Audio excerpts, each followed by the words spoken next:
Sports are an interesting way for people to experience a collective identity.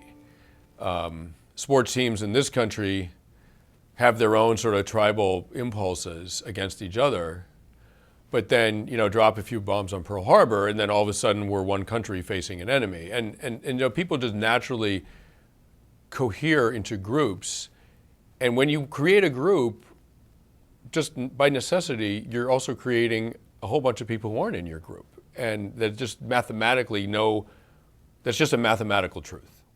And one of the interesting things about the Olympics is that it's a chance for nations to demonstrate their nationness, to demonstrate the fact that they actually see themselves as a nation, which is a beautiful thing. I mean, that's we have organized ourselves into nations. That's the modern world.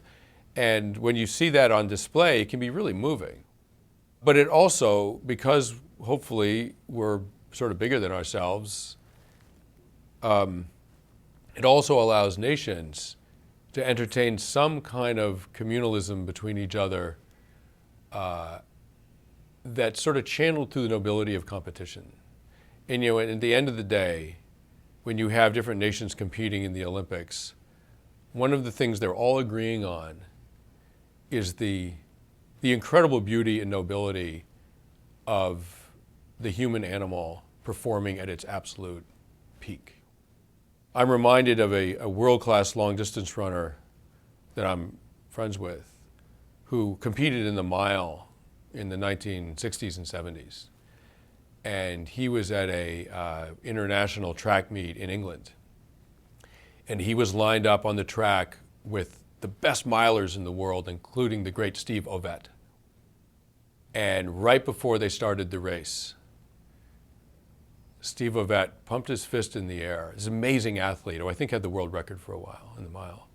This amazing athlete raised his hand, pumped his fist in the air, and he said, "Okay, gentlemen, let's make it a good one."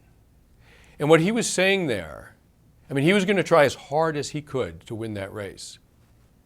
But what he was also saying is, look, it's up to all of us to bring nobility to what we're doing and what everyone in this arena has gathered to watch. So let's do it. Don't let them down. And I think the Olympics at their best can rise to that standard that Steve Ovett set at that moment.